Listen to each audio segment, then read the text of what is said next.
Hi, my name is Jo Hadley. This is my podcast, Being a Human Lighthouse. I am a somatic therapist and counsellor. I was a physiotherapist for many decades. It was there that I realised that listening to many clients, that our unresolved personal histories, our faulty beliefs, our emotions, what other people tell us and we buy into, often is involved with our chronic pain, our chronic recurrent injuries, and even our chronic illnesses. There's lots of research that's available today that shows how our past, if it hasn't been processed or we haven't felt safe enough to process it, or our nervous system doesn't feel safe, it can stay stuck in our body and can cause chronic illness, chronic injury, chronic pain. The good thing about that is if we address some of these faulty beliefs, the unprocessed emotions, our past histories, and actually courageously go in and examine them and heal them and integrate them, we actually can, if not get perfect health, our health can improve. Often our life can improve. Often our relationships improve. Sometimes it can be rocky as you go through this process, because as we change and as we integrate things, the people around us also change. Some of them will support us on the journey. Others may get quite threatened if we changed. But it's a courageous move if we've got the resources and the safety to do so, to actually go within ourselves and start asking questions about how our beliefs may not be serving us, how our mind creates a lot of our reality through our perceptions, and our perceptions may not be accurate.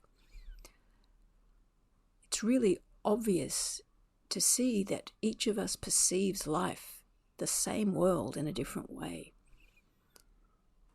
I often give the analogy of two people walking down the street having a fun conversation in peace and harmony, and they see someone walking a dog coming the other direction.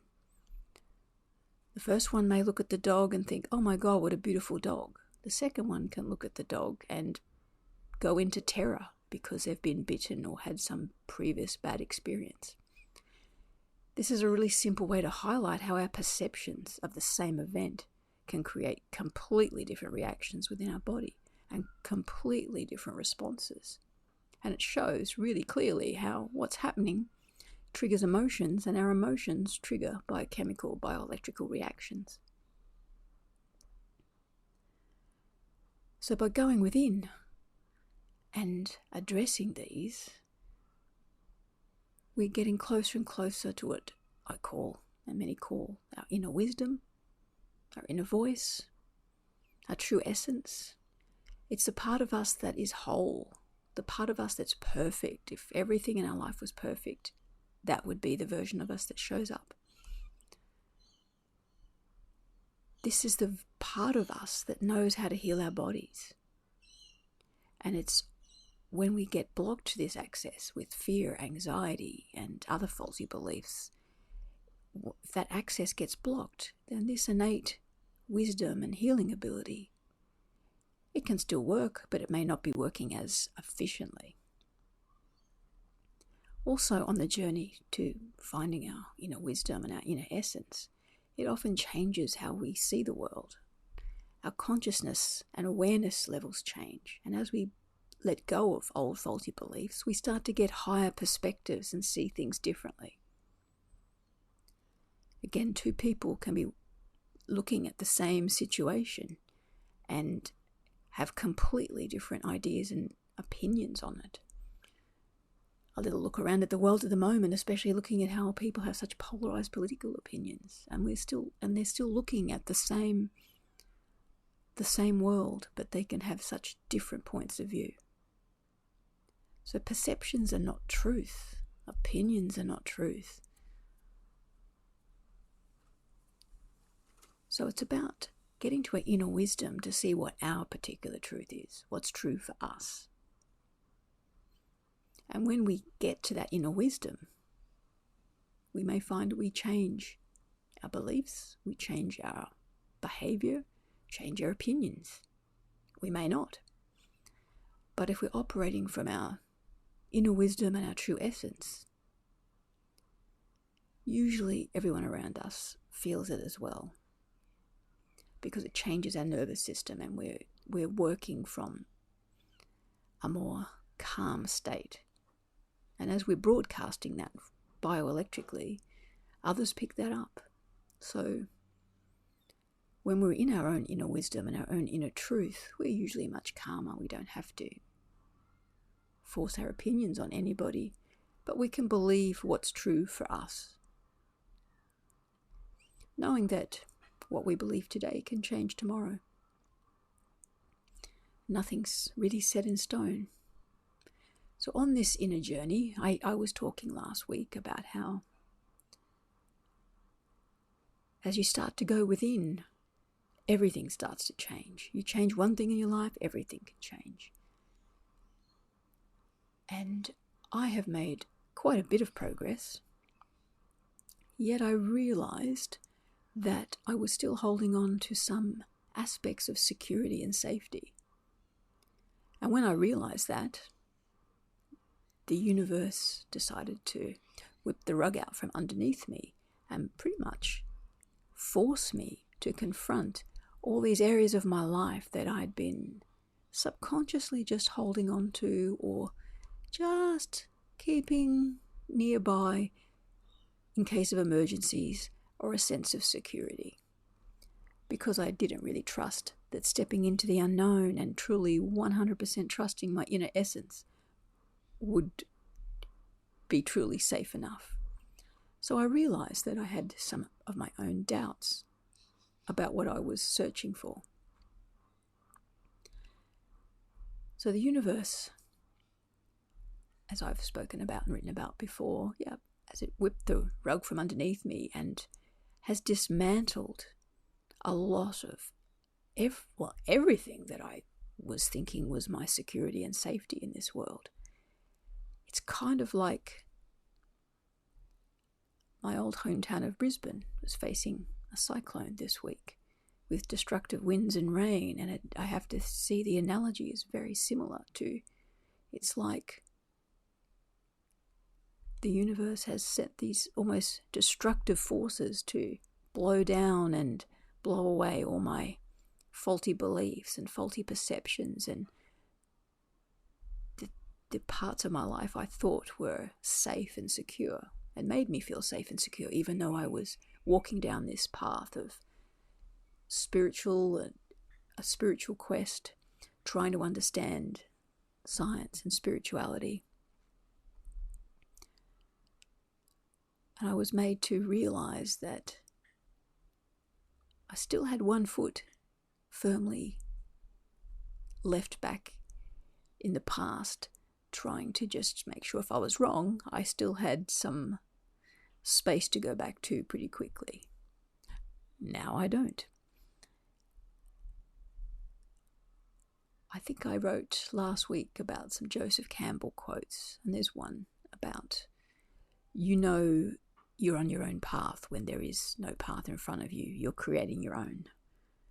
And I think as each of us gets in contact with our true self, true essence, our inner wisdom, we do get cast into this sea of the unknown and have to take steps and create our own path.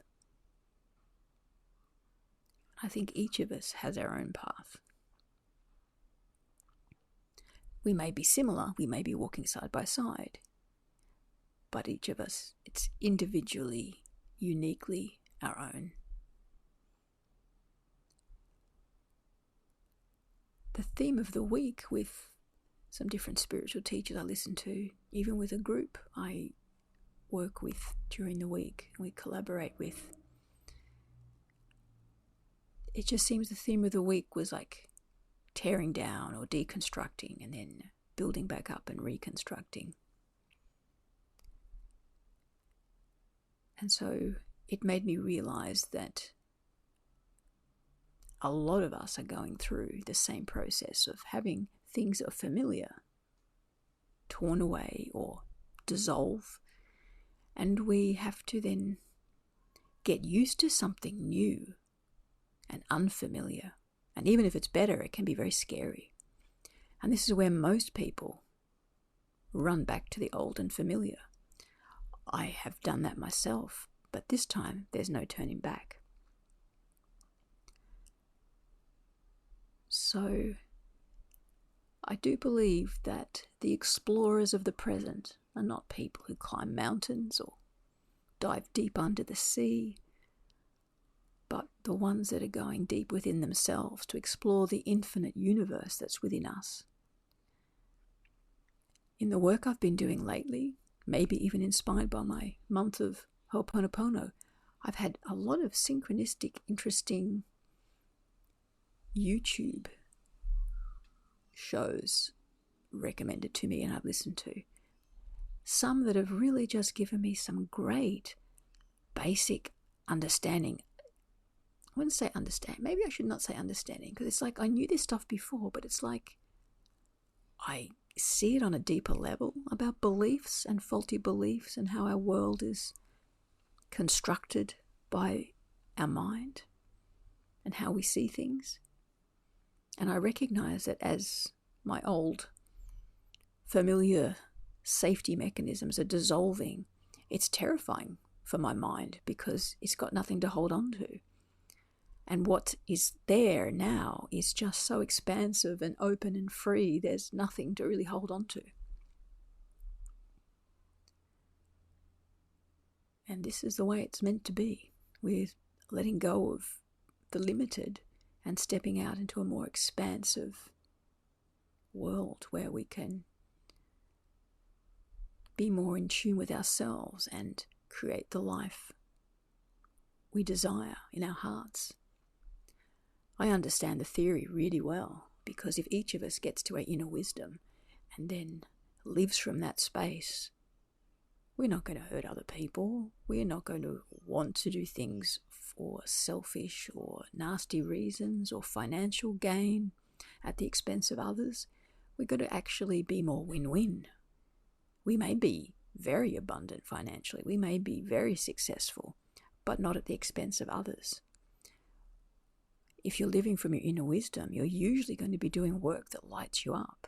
Because when you do work that comes from your heart that you truly enjoy, you light everyone else up around you with your enthusiasm, with your excitement, and with your passion. So if each of us in this world could access our inner wisdom and do work, whether it's paid work or volunteer work or even just being who we are, but allowing that inner light, that inner wisdom to shine, we would inspire everyone around us. And if everyone did this, there would be no cause for people to be better than or less than. We'd all be living from our hearts in our own abundance with win-win everywhere. Now this is very pie in the sky and possibly not going to happen in our lifetimes, but I do think if I follow this reasoning through and we all eventually attain living from our inner wisdom, our inner truth, we know we're all connected, we know we need to help each other out, we know we are all part of a puzzle, a bigger puzzle than any of us can possibly understand. I think we all can get there. I do think it's the path for humanity. But I am an optimist.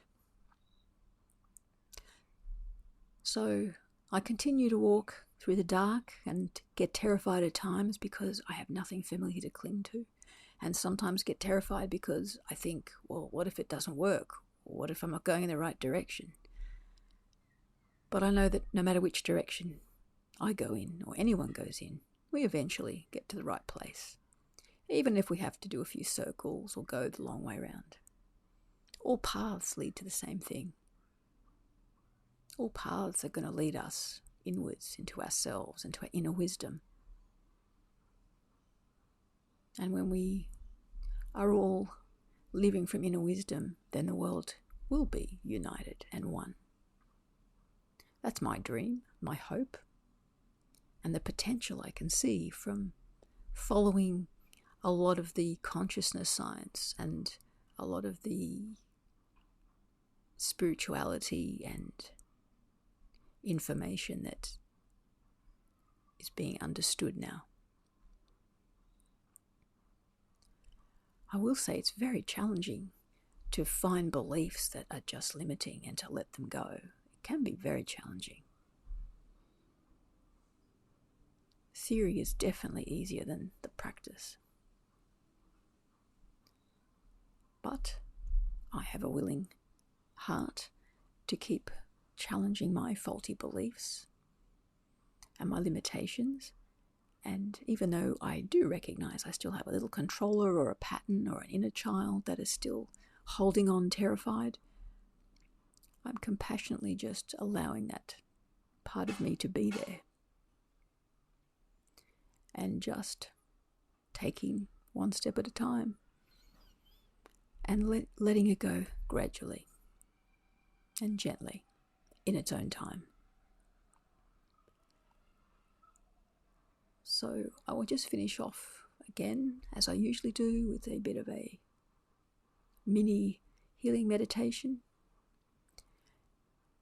It's best done sitting or lying because you want to be present, because healing is all about being present in the present moment, and doing two things at once usually and definitely will not get you in the present moment. If emotions come up that are overwhelming, please just stop and ground yourself. The easiest way to do that is to just feel your feet on the floor, feel what you're touching with your hands, focusing on sounds or something that's in your line of sight, so you basically can ground yourself into your senses and just distract yourself with something that you enjoy. Sometimes people have traumas that can get easily triggered by breath work or tuning into unpleasant sensations.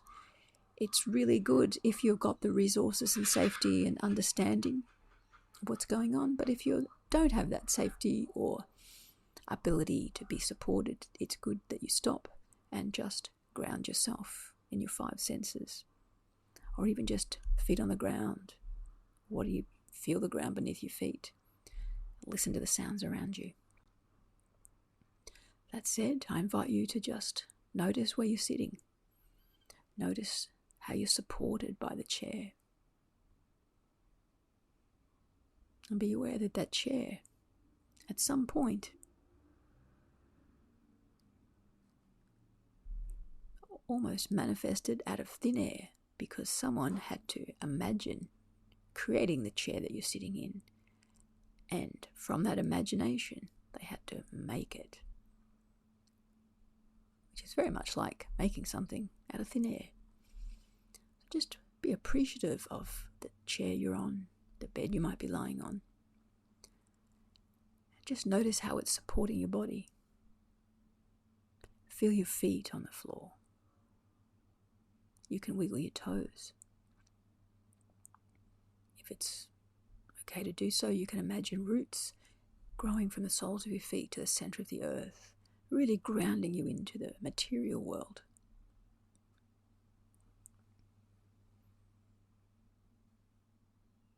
Now, just notice all the air around you. It seems empty, but it's far from empty. It's part of the universe, and the universe is infinite and expands out in all the empty space around you.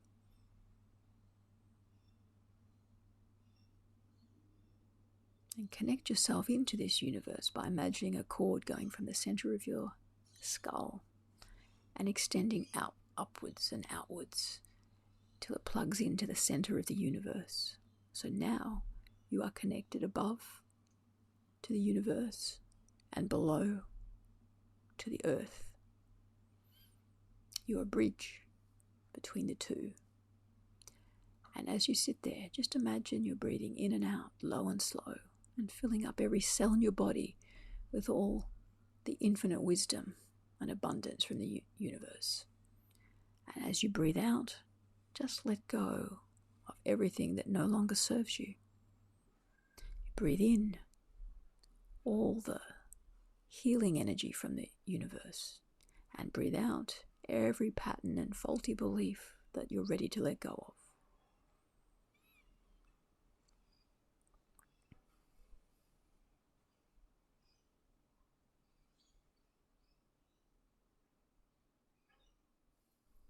And now I just ask you to tune into your body. Do you notice any sensations?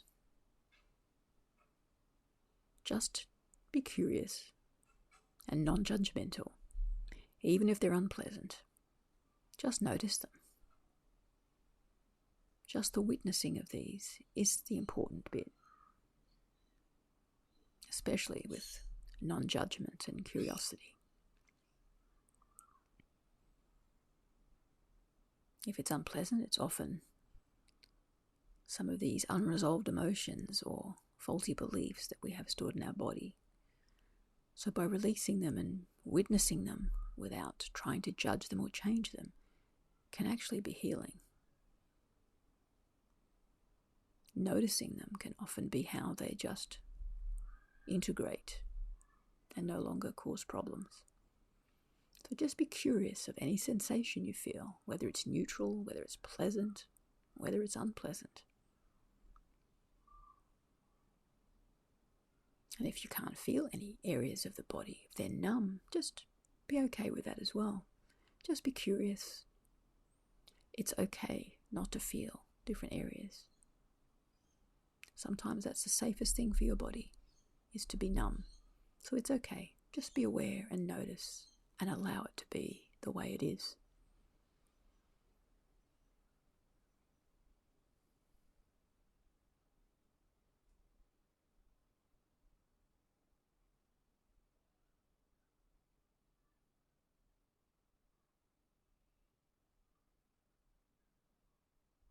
Now I invite you to place your hand on your heart, if that's okay.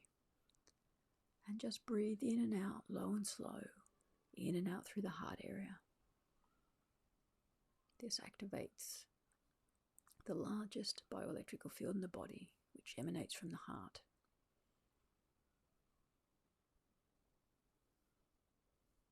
By bringing awareness to the heart and breathing through this area, or visualizing that you're breathing through this area, can help change the chemistry of the body as well as the bioelectricity of the body. It can calm the mind and help stimulate our innate immune healing system.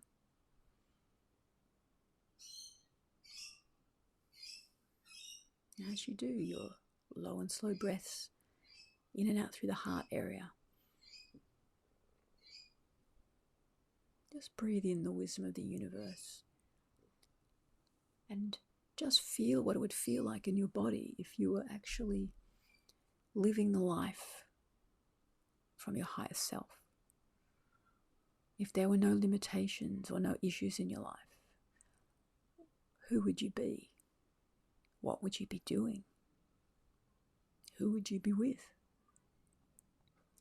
And what would it feel like to be living from this true essence and higher self, the part of you that is whole and without limits? What would it feel like?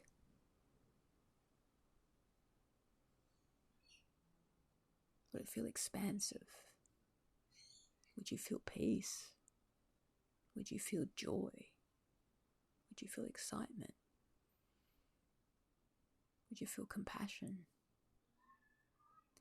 Just imagine what you would feel in your body if you were living from your inner wisdom, your true essence, the part of you that can heal anything and knows the perfect life for you, where you would win-win with everything you do. You're doing work that lights you up. You're living in a place that is healing and calming and safe. What sort of feeling would you have if you had such safety in your life? and the ability to live without limits, doing what you really would love to be doing. It may be doing nothing. It may be performing some sort of work. How would your life look and feel like if you were living from your inner wisdom and true essence?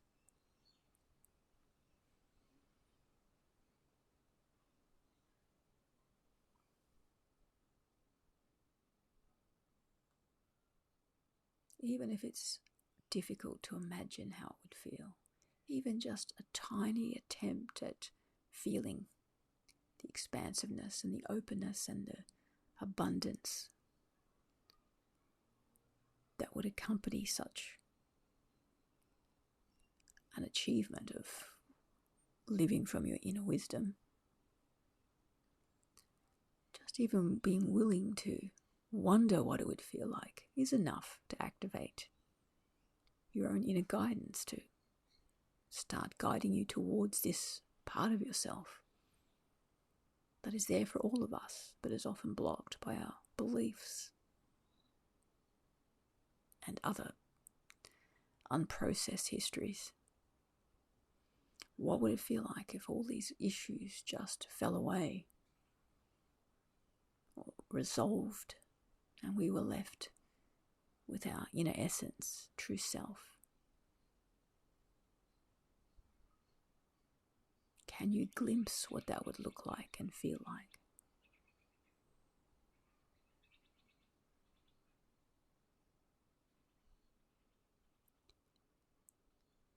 Even just getting a glimpse is enough to allow our own internal GPS to start heading us in that direction.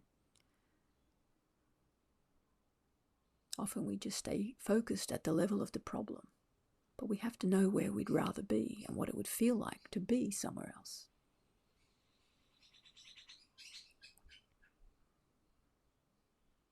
How would it feel to live the perfect version of yourself? How free would you feel?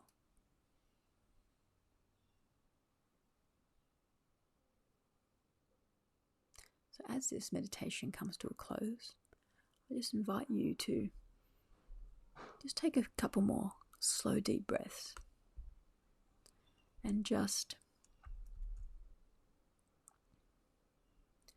start to wiggle your toes and fingers. And when you're ready, you can open your eyes and just look around. And then just tune into your body. Does it feel any different now? Do you feel lighter?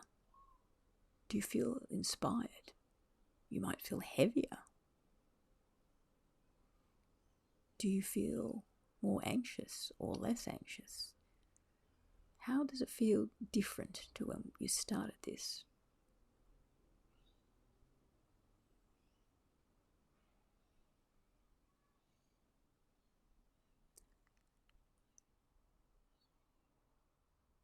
Often, by doing the meditations, we often feel lighter, but sometimes when the body feels safe to start healing, it brings up unpleasant sensations and emotions and memories. If that's the case, be kind and compassionate to yourself and tune in to your 5 senses to stay present and do things that really light you up and enjoy or create joy in your life. They're nice ways to mitigate some of the anxiety until you have the resources or the safety to address them. So that's it for another week. Have a great week and talk to you next week.